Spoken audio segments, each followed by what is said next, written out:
and welcome back to the NWA 1983 project. I'm your host, Juan Cena, and with me, as always, is Matt Riley. How you doing tonight, Matt? I'm fucking hot. I'm heated, man. You're heated? Uh-oh. You have a fever? Yeah. Yeah, there you go. Or sexy star. Oh, boy. Bitch. Off and running already. So today's episode will be a TV taping that will be leading us to our next super show, which will be live from the LA Coliseum. Not the LA Arena, the Coliseum. Like, you know, the place that WrestleMania 7 was supposed to be. It's supposed to have 100,000 people there. Yeah, we're doing it there. Fuck that noise.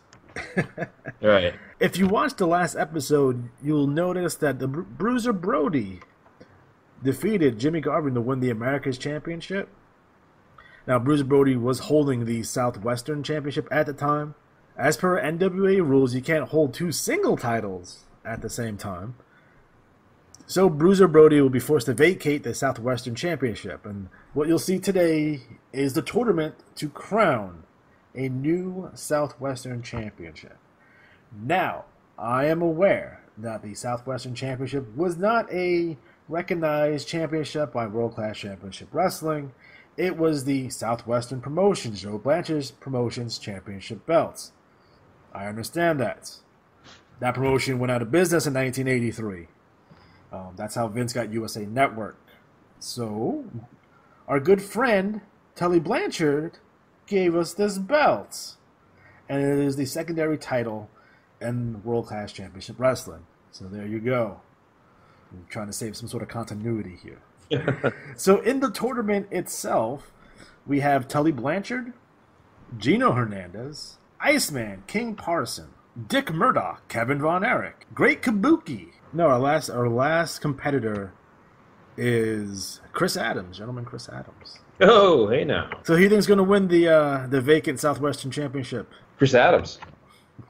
Really? You know his ex-wife and Steve Austin's ex-wife follows me on Twitter. Really? Yeah, it's Jeannie Clark. It's really weird. Out of nowhere. Yeah, that's nice.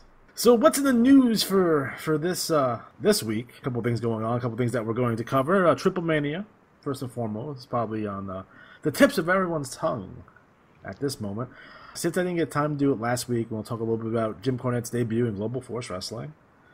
And Monday Night Raw, that John Cena and Roman Reigns promo. So that's what we have in store for you guys. So let's start with Triplemania. Now, Matt, you're a big Lucha fan. When did you start watching Lucha?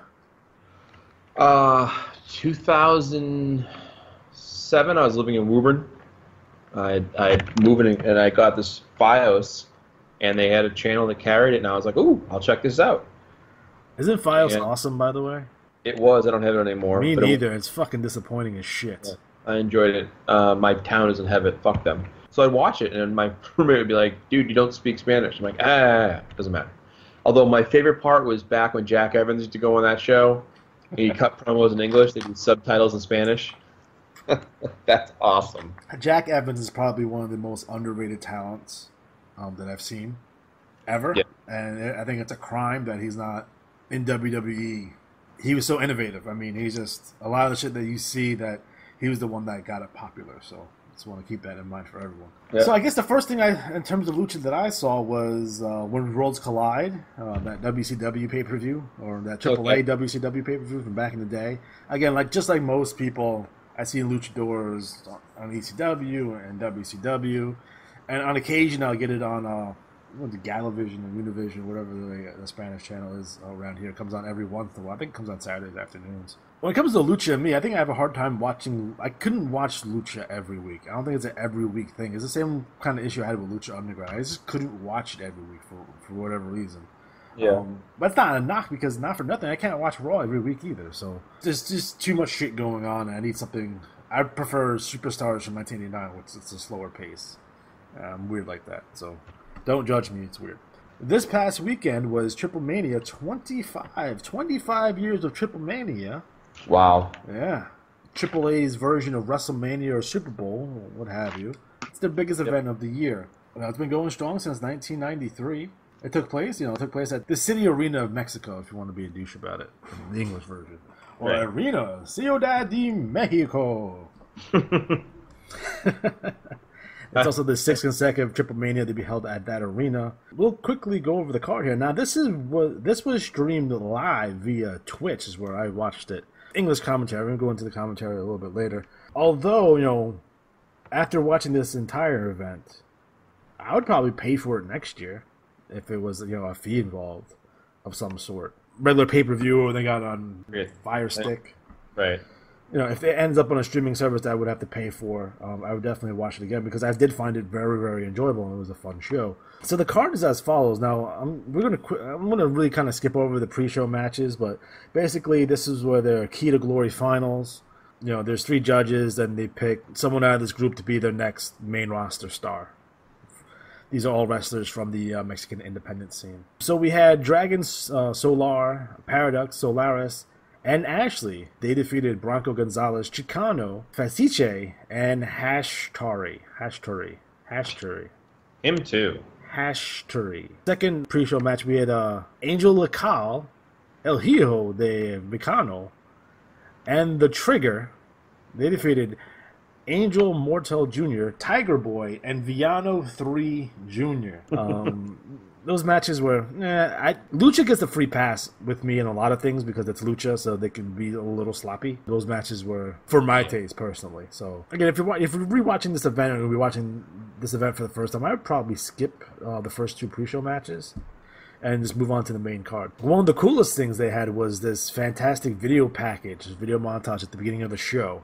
That was awesome. It goes into the history and a lot of really cool stuff in that package. Unfortunately, for some reason, they were unable to edit it into the feed.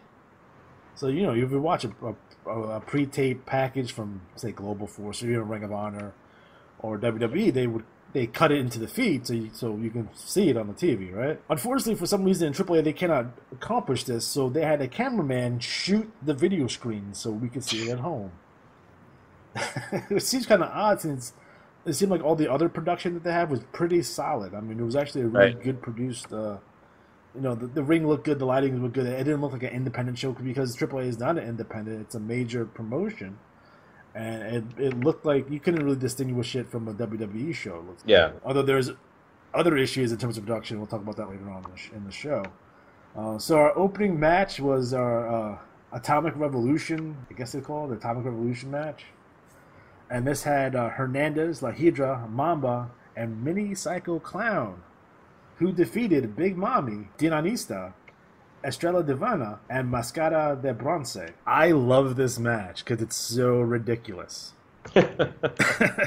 So you had a Mini in there, you had an Exotico in there, you have Hernandez in there as your typical regular wrestler. And it was completely insane. And I think Big Mami is my new favorite wrestler. Right? She has to be 5 foot tall, maybe, if that, maybe 4'11". Easily 275. Easily. Yeah, she's a large lady. Yes. She did a dive from the second turnbuckle to the floor. That's amazing. This match was so much fun and probably kind of really, if you're trying to describe what Lucha Libre is to some fans, you probably show them this match to give them the more comedic, fun side of Lucha Libre. Because this match was hilarious. Did you get a chance to check out this match or no? I did. I think the splash was my favorite part. That was a part where I was like, no, don't. Oh boy. Yeah. They're dead. So again, it went 6:42. Lots of fun. I had a smile from ear to ear while watching this match, which is a good thing. Next up, Sexy Star, your favorite wrestler, defeated Hamada, Leda Shani, and Rosemary. Again, this is where some of the production got kind of weird because, number one, they don't have any on-screen graphics for the show. So you can't tell who's who, especially if you're a new viewer. You can't decipher who's who. And it looks like they had some problems with the entrances because it looked like Sexy Star was supposed to come out third, but she didn't. She came out last, so it seems to have some production hiccup there. Or maybe she was breeding a promoter in the backstage area. Who knows? But this is for their women's championship, and I guess it was a 4-way hardcore match because all of a sudden shit got hardcore for no reason with no explanation. Yeah. And this is where the commentating team kind of lost it. These guys, they're decent. They're not bad. I mean, for maybe first time kind of commentating something of this magnitude. I don't think they gave him a run sheet, and they didn't know what the rules were. Right. So there's nothing like commentary if you can't explain what's going on. You know, you try to explain, but if you don't know yourself, then you have a hard time commentating. Although I got to say this for the commentators, haters did get better as the evening progressed. But, you know, not for nothing, some of these car crash type matches in Mexico are fucking hard to call. Yeah. So Sexy Star won the match via submission when she got the submission on Rosemary. As I'm watching it, I noticed some strange things that I've never seen before. From my vantage point, what it seemed like to me, it looks like Sexy Star, Hardaway, Lady Shani. I don't know how you blade and not rip your mask. So I assumed that was a Hardaway, but I'm not 100% sure. Looked that way to me. And then when she went for the finish, she did the armbar. And she sunk it in, and then and then when she went for the second time, she really, really leaned back and really put it on extremely hard. I thought the original one was a botch, and she was just redoing the spot, but we got reports later that wasn't the case. Right. So apparently, Sexy Star shot on her fellow competitors during the match, acting completely unprofessional. Actually, really, really hurt Rosemary pretty bad. I believe she had some torn ligaments in her arm. Yeah. I don't know if it requires surgery or not. We haven't got anything on that front. It seemed that way to me, and reading the description of what happened afterwards and what was going on afterwards. So, Matt, what are your thoughts on wrestlers shooting in the middle of matches? That's not something that we see very often. No, and there's a reason for that, because you can't do things like that and continue to tell a story. It's sort of like someone who says, well, I don't care what the script says, I'm going to just improv out on stage. You can't do that unless, like, I remember, like, on theater one time, this guy skipped ahead 4 pages in the script, and 2 other actors and myself realized this, and we had to, like, improvise on the spot to get us to the right spot because there was a critical line in there. Well, in wrestling terminology, it would be like someone saying, well, I don't feel like losing to that finisher. I'm just going to do my own thing and you know, see what happens.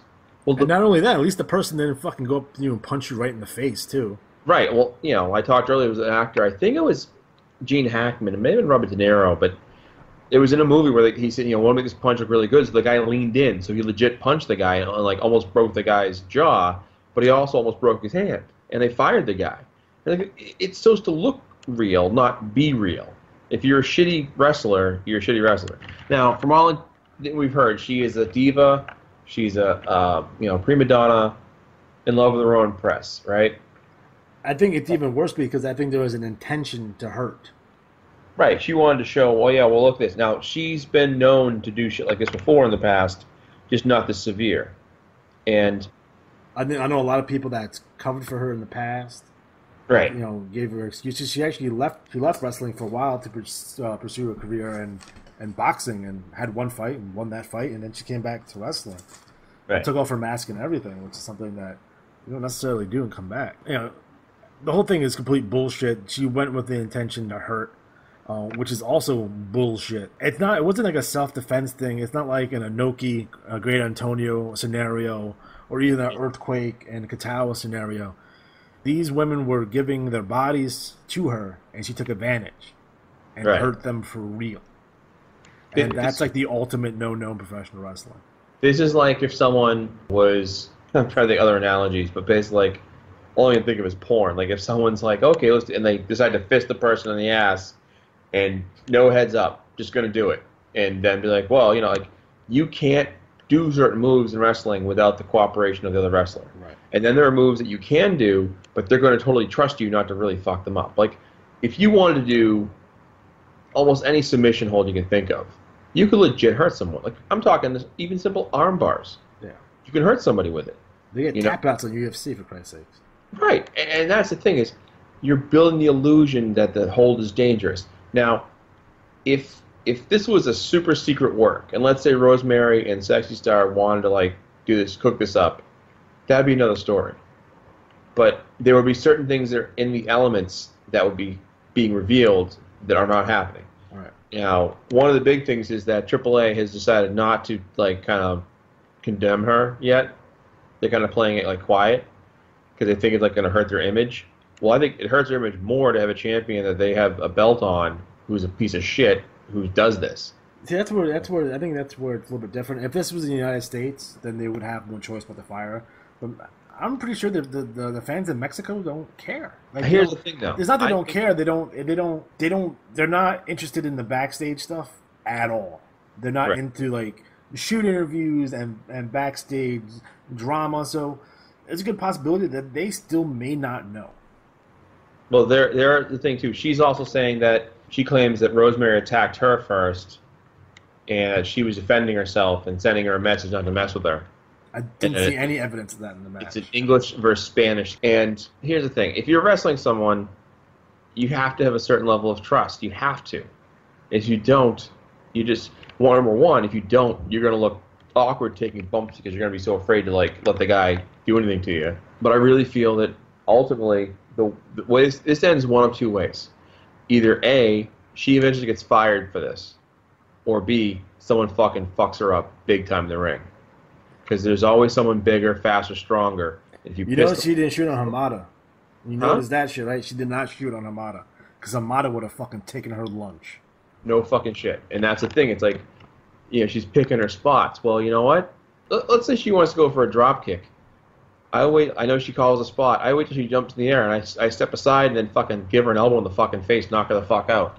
You know, it's one of those things like it's like, you know, like the North Korea thing, who flinches first, but they both know they can fuck each other up if they do anything. Well, yeah, I one time had a guy who stepped on my head legit.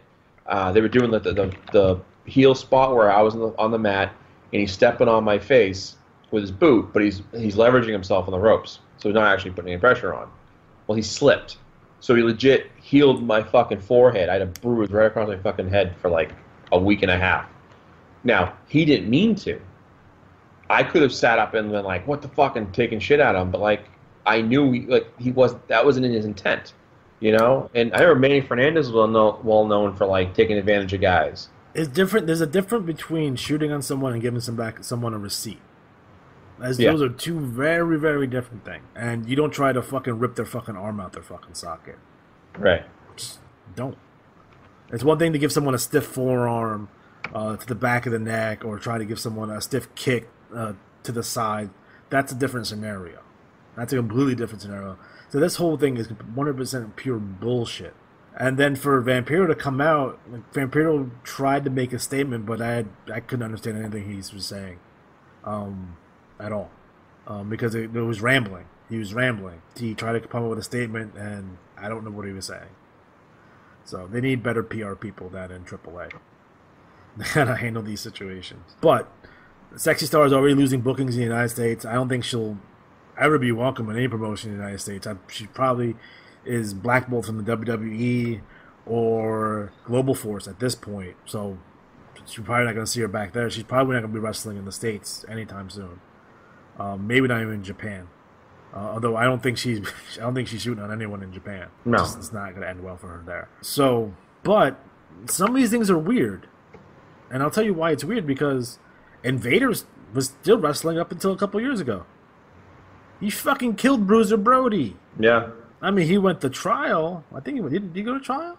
Yeah, he went to trial, and he was found not guilty, which is bullshit. And he was still wrestling. Yep. So wrestling is a weird place. So 2 years from now, would Sexy Star be on a WWE roster? Who really knows? But as of right now, it seems like she's completely blackballed from the United States. So it's going to be AAA or bust, which means AAA knows that, and they're not going to pay her very well. Well, you got to think too, like as far as WWE goes, and any really promotion, who's going to fucking get in the ring with her?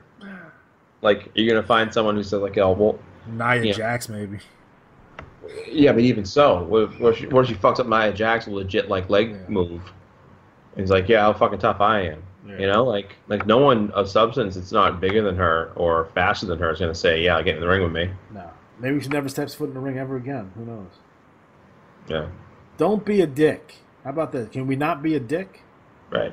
Don't be a mark for yourself. Don't be a dick. They were all in agreement there. So next up, we had Monster Clown and Murder Clown, and they defeated Dark Cuervo and Dark Shoria and Aerostar and Drago and DJ Zion and Andrew Everett.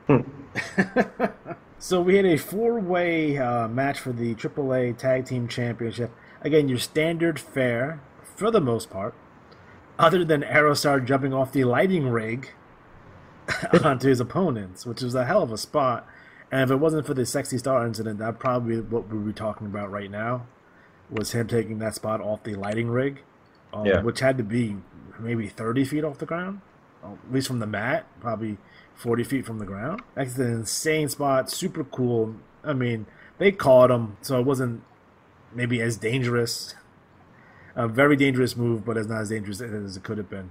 He didn't do like a moonsault off it or nothing. Surprised to see DJZ here. That's an interesting pickup for AAA. Again, they're doing their cross promotion with Global Force. Yeah, probably not the two guys between him and Andrew Everett I would have picked to be on this show. Again, if you're going to send them down there, I would try to send them more stars. Yeah. You know, I mean, this is a major league promotion. This is on Twitch around the world. I probably would have sent them some other guys. But yeah, so Monster Clown and Murder Clown won. So they're your new, AAA World Tag Team Champions. So that was pretty cool. Again, standard fare, really good match from Bell Bell. Next up, we had Team Parka. These are just way too many names to say at this point. Don't bother, yeah. But we had a Triplemania 25 Tornero with Los Vatos Locos and La Payasos as lumberjacks. Notable people in this match was La Parka, Fabi Apache, Heavy Metal, Perita Morgan, Viano 4, Everno, Chessman, Superfly, Scorpio Jr., Jeff Jarrett was in the match. We'll talk about Jeff Jarrett in a minute. Bobby Lashley, Hysteria, Crazy Boy, Halloween, Blue Demon Jr., Mr. Aguila, all made appearance in this match. From what I could tell, it was supposed to be a trio gauntlet lumberjack match. So I believe, and it didn't end up this way. It ended up weird. So you had 3-on-3, right, with lumberjacks, and then every 2 minutes, 3 minutes, a new team would come out, and it was like a Royal Rumble with 6-man teams, but like probably the most overbooked shit I've ever seen in my entire life. It was completely insane. Cool seeing a lot of these stars in here, like Parka is always nice to see. Heavy Metal is always nice to see. Blue Demon Jr. is nice to see. These guys out there. But what really stood out to me was Jeff Jarrett. Now, Jeff Jarrett has not been wrestling in matches for a while. He came out and he was wrestling in this match, and he had tortillas, and he was throwing tortillas to the crowd. Oh boy! and shit kept, this is Mexico, so shit just kept on flying back. So it would be pretzels and beers, so he got fucking drenched by the crowd. Like, it's good heat. I mean, I don't fault Jeff Jarrett from doing some Memphis stuff there to try to get some heat. But the weird thing about that is when the last team in was Team Global Force. So the team was supposed to be Jeff Jarrett, Lashley, and Moose, right? Mm-hmm. They came out individually, and then Lashley and Moose started fighting each other.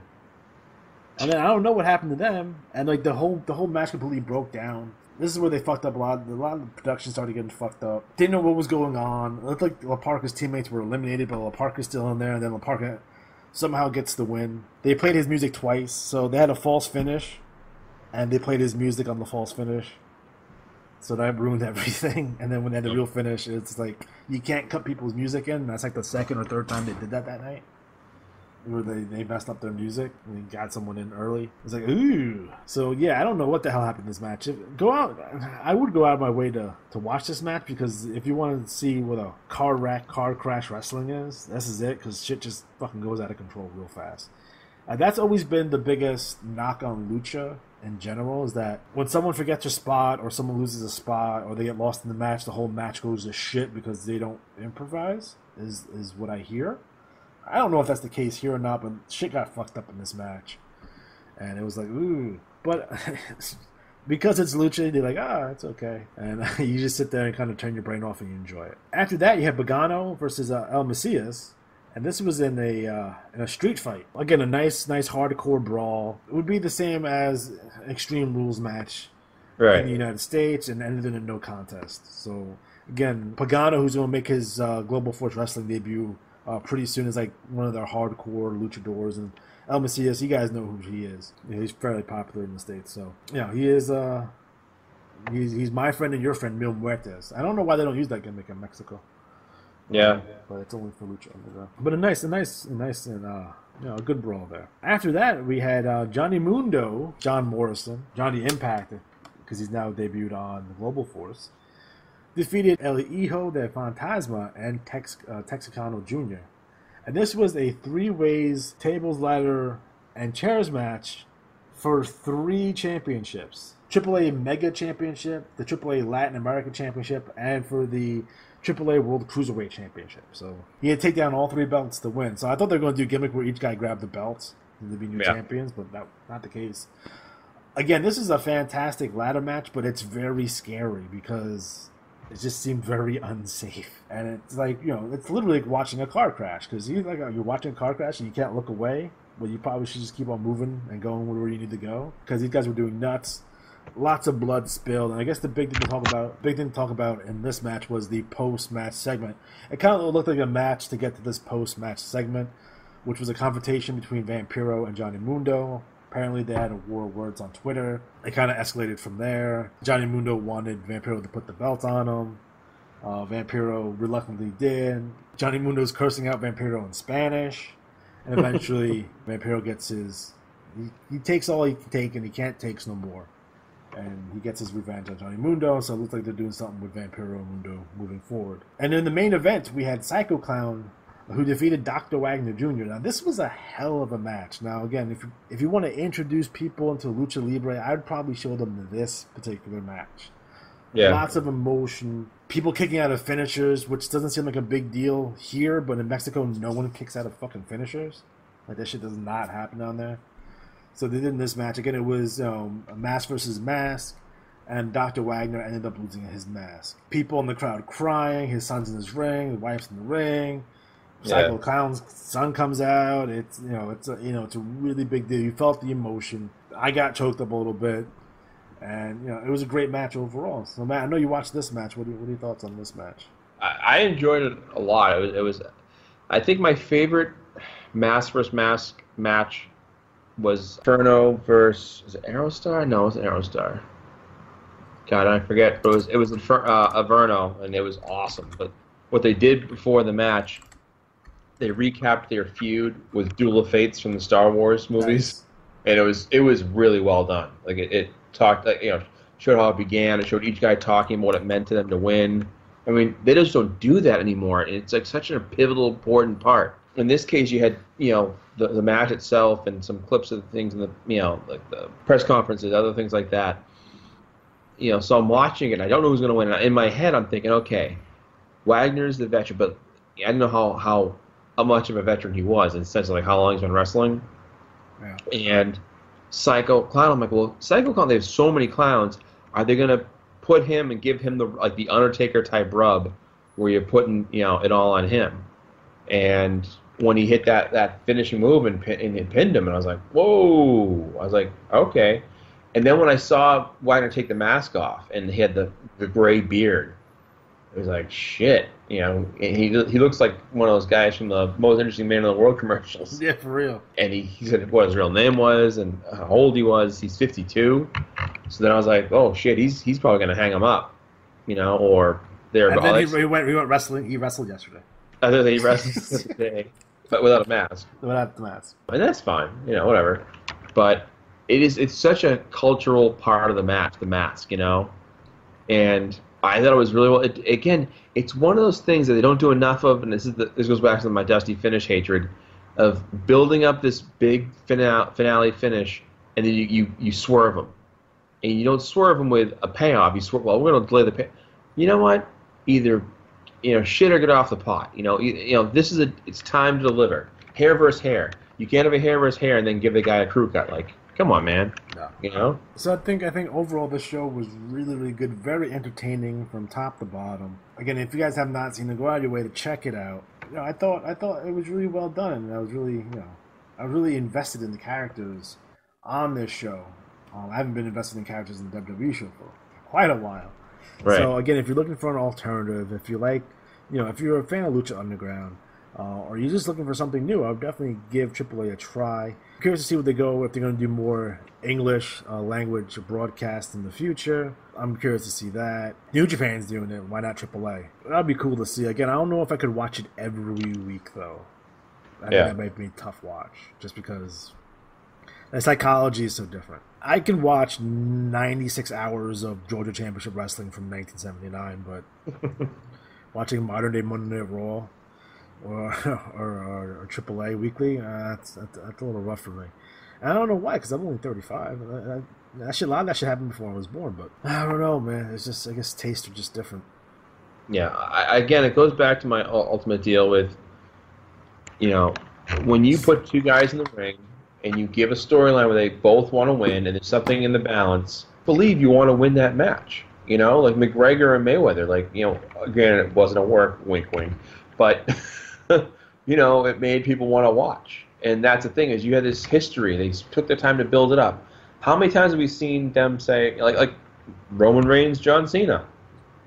Let's not wait for WrestleMania to make this big match happen. Let's just, maybe they're going for a trilogy type thing or some kind of other build up.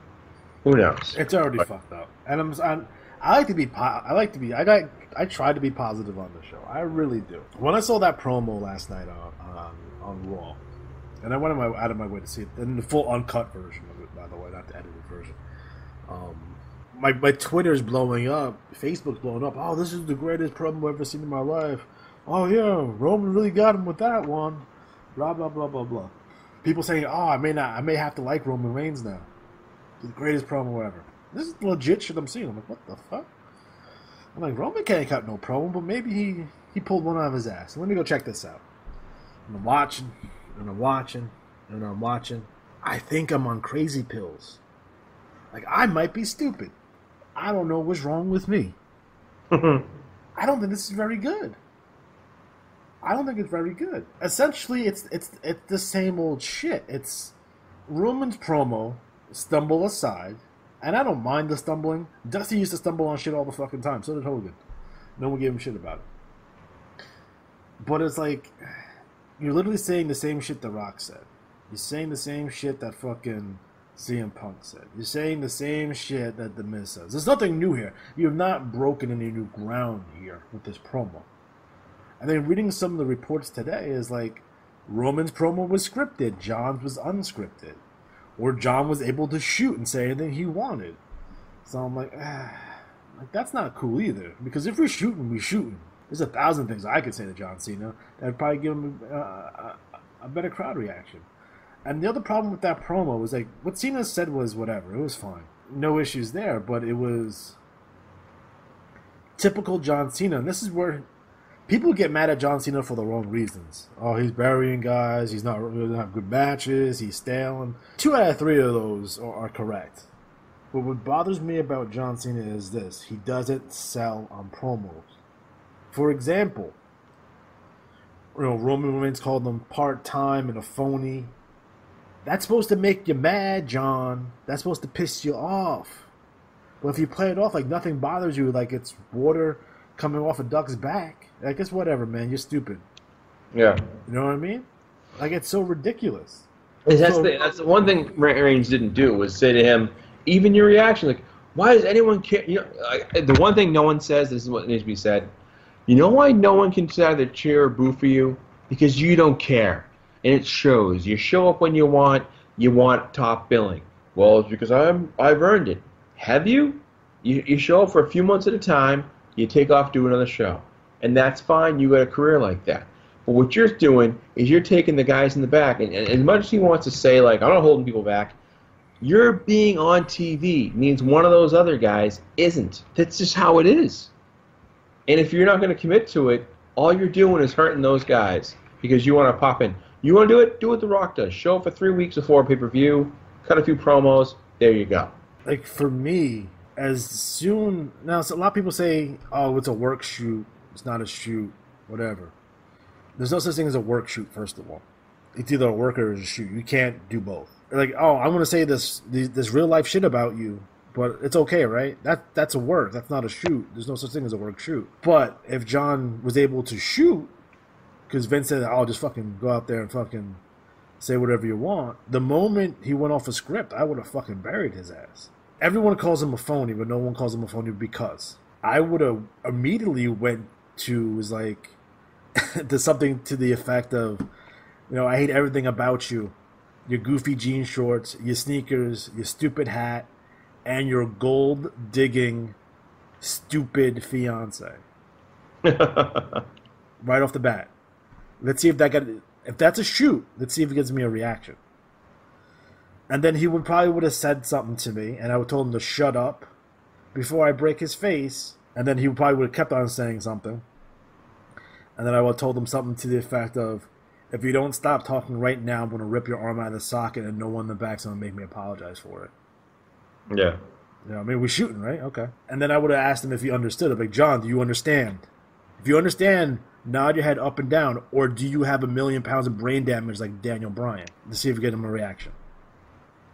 And then at the end of the promo, because I'm a professional, I would have said something to the effect, at No Mercy, at the Staples Center, make sure you buy your tickets, make sure you subscribe to the WWE Network, get an illegal stream if you have to, because this will be the last time you see John Cena in a ring ever again. The reality of the situation will be, I'm going to put him in a wheelchair and make sure he pisses in the bag for the rest of his life. So put grandma in the other room, put the kids to bed, and say goodbye to your hero. Right. Something along those lines. Because there's no money promo either. There's no, like, at this event, I'm going to murder you. Yeah, and that's the thing, too. He can say that he can say, you know, I ended the Undertaker's career. I can end your career. Right. You know? And he says, these people, want to boo me. That's fine. That's your call. He's like, what he doesn't say, he can say is that, you know what? I show up and work. He did mention that. He's like, I bust my ass here every Friday, Saturday, Sunday, Monday, Tuesday. Right. Where are you? I don't see you at the building. Cena made a point to say that he's the chosen one. And he said, and then John Miller was like, and you got the U.S. title, which it's contradictory. Well, am I the chosen one, or am I getting bumped down? And that's the thing. It's like, you want me to be the chosen one. You want to hate me because you think I'm the next you. I don't want to be the next you because I actually care about this sport. And I think the thing Cena had a lot of lines in there that were good. He said, you took the U.S. title as a demotion. I tried to make other guys like Kevin Owens and AJ Styles with it. He had a lot of good comebacks, but he's supposed to. He's fucking John Cena. He's good on the fucking mic. So the only way you throw him off his game is that you fucking pound him fucking hard and for real. And if he's shooting on you, you have to shoot back, and you have to shoot back with real shit. It's like, where's Ken Kennedy? Where's fucking Dolph Ziggler right now? Oh yeah, they're not fucking here. That's because of you. Look what you did with Baron Corbin. What the fuck was that? If you don't get real with it. But if they handcuffed Roman and like, oh, Roman, you got to say that shit the writers give you, but John, you can say what you want, then you're handcuffing him, and that's not cool either. Oh, I would have definitely went out at Nikki Bella, like hard, because you want to get an emotional response from John Cena. He does not give you one, and it's always been his issue. Yeah. So yeah, he's always too busy giggling, and like I said, he never. Like you said, he never acknowledges a threat. So why should the fans? All right. If Reigns says to him, "You don't understand," like you were saying, I'm gonna end you the way I ended Undertaker.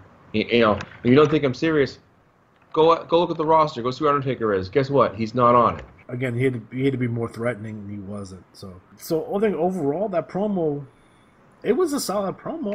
I'm not saying it was bad, and I'm interested in the match, but not because of that promo. Because I think Roman Reigns and John Cena can have a good match. But we'll see how it goes, because based on what we saw at the Baron Corbin match, this may not go the way we think it's going to go. Yeah. So we'll see what happens. Again, I know that Roman's in the doghouse because of his crowd reaction, which is funny because it's not his fault. You guys both done like shit. And his merch sales are down. And he's in the doghouse. And none of it is his fault. And I feel bad for him. I really do.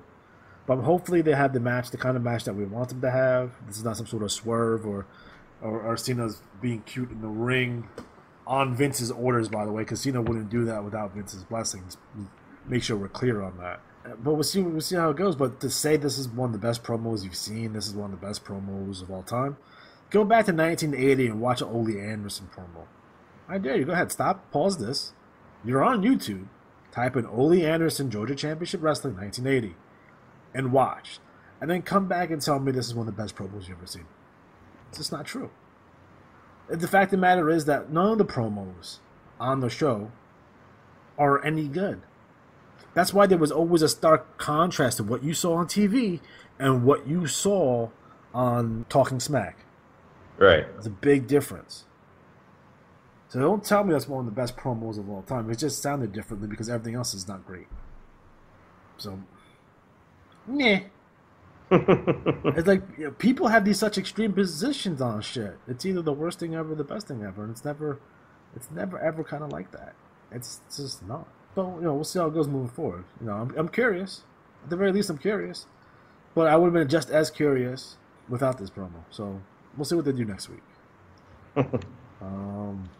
Yeah, I do think you've got to get a serious edge to Roman if you're going to make this work. Because Cena just, like I said, the big failing with Cena was after he got demolished by Nexus. He just wiped them all out. Yeah. And then the second biggest one was when Lesnar destroyed him, and then he just came back. There was no, like, I got to find a new way to win. I got to hunker. You know, it was just, nope, same old thing, no worries. He's one of the few guys who's been around that long with very little growth as a character. He had it initially when he became kind of like the thugonomics to, like, John Cena, but he's been the same exact character for so long. Since he won the belt, essentially. First yeah. time. Even Hogan had already turned Hollywood by this point in the game. You know what I mean? So it's like, I'm not talking about turning him heel, because I don't think he works as a heel. I don't think he can pull it off. I don't think he has the chops. Yeah. I don't think he has the chops. But we'll see going forward. Before we close out, I definitely want to talk about Global Force. Now, they recently debuted. Jim Cornette is back with the company as an on-air character. Again, he's not doing any of the booking backstage. He's simply an authority figure. And he's playing it straight.